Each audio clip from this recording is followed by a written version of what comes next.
శ్రీ మాత్రే నమః. గుంటూరు పక్కనే ఉన్న కాకానిలో ఈ పొంగల్ చేస్తున్నాం.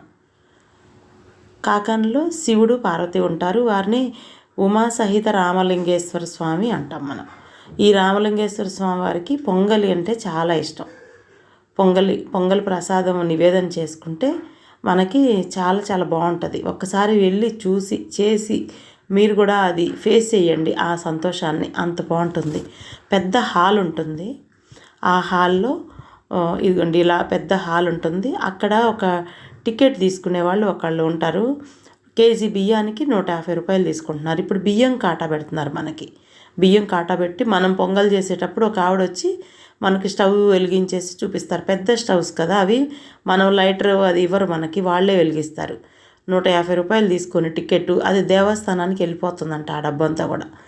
తర్వాత పొంగల్ అయిపోయాక మనం శివుడు పార్వతి ఎదురుగా, అంటే మెయిన్ టెంపుల్ ఎదురుగా ధ్వజస్తంభం ఉంటుంది కదా.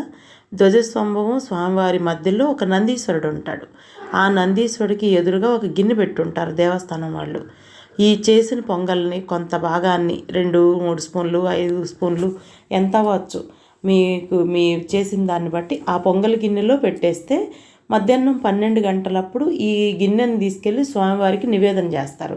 ఇదిగో స్వామి, ఇంతమంది వచ్చి నీకు పొంగల్ చేశారు అని కరెక్ట్ నివేదన అందాలి అంటే మనం పాయసాన్ని ఆ గిన్నెలో మాత్రం పెట్టాలి. కొందరు తెలియక పాయసం వండేసుకుంటారు.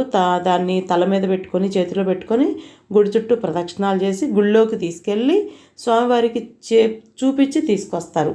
అది కూడా పర్వాలేదు.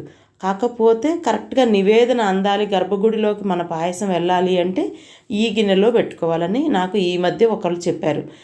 మామూలుగా అయితే నేను పెడతారని అనుకున్నాను, కానీ లోపల వరకు తీసుకెళ్తారంట, కొంచెం తీసుకెళ్తారంట అందులో నుంచి మొత్తం ఇట్లా కలిపేసేసుకొని. ఇది ఆ తర్వాత అక్కడ గిన్నెలో పెట్టిన తర్వాత మనం స్వామివారికి నైరుతి భాగాన ఇట్లాగా సుబ్రహ్మణ్యేశ్వర స్వామి ఉంటాడు. సుబ్రహ్మణ్యేశ్వర స్వామి దగ్గర కుంకుమాలు, పసుపు, ఆవు పాలు పోసేసుకొని దీపాలు చేసుకొని కొబ్బరికాయ కొట్టి ఇక్కడ కూడా స్వామివారికి నివేదన చేస్తారు. ఇక్కడే ఎంతోమందికి, కొన్ని లక్షల మందికి అన్నప్రాసనలు అయినాయని నేను చెప్పొచ్చు. నాకు తెలిసి నేను కొన్ని వందలు చూసుంటాను. ఎప్పుడు వెళ్ళినా కూడా 5-10 చూస్తుంటాను. అరగంట ఉంటేనే ఒక 5 అన్నప్రాసనలు చూసి రావచ్చు. ఇక్కడ అంత విశేషమైన స్థలం అని చెప్పొచ్చు కాకాని. ఈ పెద్ద గిన్నె మనం పాయసం చేసిన తర్వాత పెట్టవలసింది స్వామివారికి. ఆ పెద్ద గిన్నె నుండే స్వామివారికి మనది ప్రసాదం చేరుతుంది.